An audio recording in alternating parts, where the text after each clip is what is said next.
آپ چرندوں کی مثال لیجئے. چرندے یعنی سبزی خور جانور جو ہوتے ہیں یا گھاس کھانے والے جانور ہوتے ہیں. بھیڑ ہے, دمبا ہے, بکرے ہیں, گائے ہے, اونٹ ہیں, گدھا ہے. یہ وہ جانور ہیں جو امن پسند جانور ہیں.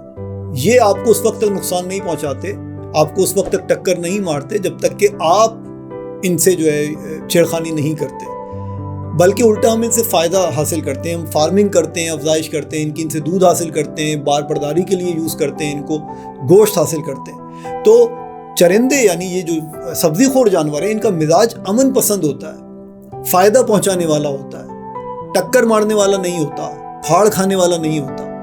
لیکن اس کی بنسبت اگر ہم اس کے برعکس دوسرے جانوروں کو دیکھیں جن کو ہم چرندے نہیں بلکہ درندے کہتے ہیں, خون خوار, بیسٹ, شیر, مگرمچھ, چیتا, بھیڑیا, گدھ, یہ سارے جانور جو ہیں یہ گوشت کھاتے ہیں.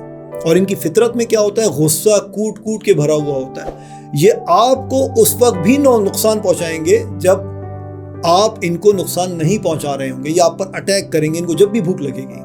ان کے مزاج میں, ان کی سرشت میں پھاڑ کھانا, نقصان پہنچانا, غصہ کرنا شامل ہوتا ہے. انسانی مزاج جو ہے وہ بھی بالکل اسی طرح اس کی مثال لی جا سکتی ہے. انسان کو قدرت نے سبزی خور بھی بنایا اور گوشت خور بھی بنایا.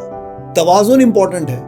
وہ لوگ جو زیادہ گوشت کھاتے ہیں ان کی فطرت میں, ان کے مزاج میں, ان کے بیہیویئر میں یہ بات یاد رکھنی چاہیے کہ غصہ زیادہ ہو سکتا ہے.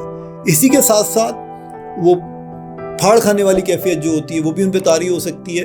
مزاج تیز ہو سکتا ہے, تندی زیادہ ہوتی ہے مزاج میں. تو بیلنس بہت ضروری ہے.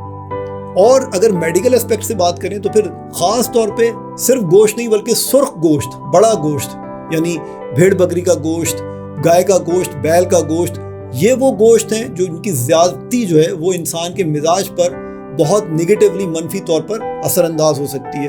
اور میڈیکلی اگر ہم بات کریں تو یقیناً طبی طور پر بھی انسان کی جو کولیسٹرول ہوتا ہے, بیڈ کولیسٹرول, وہ بڑھ سکتا ہے زیادہ گوشت کھانے سے. یہ گوشت وہ ہیں جو ہضم ہونے میں بھی زیادہ ٹائم لیتے ہیں بنسبت مچھلی یا مرغی کے گوشت کے.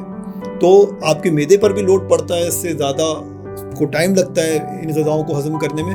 پلس آپ کا مزاج جو ہے اس میں بھی تیزی آ سکتی ہے, آپ زیادہ غصہ کر سکتے ہیں. اور اگین ہائی بلڈ پریشر کا اور غصے کا تو چولی دامن کا ساتھ ہے ہی. سو دا باٹم لائن از دس کہ بیلنسڈ فوڈ امپورٹنٹ ہے. اگر آپ اپنی غذا میں پھلوں کا, سبزیوں کا زیادہ استعمال کریں گے, گوشت کا استعمال کم رکھیں گے, تو آپ کے مزاج میں بھی ٹھنڈک پیدا ہوگی, سکون پیدا ہوگا, اور پازیٹیوٹی یعنی مثبت چیزیں بڑھیں گی اور منفی چیزیں کم ہوں گی.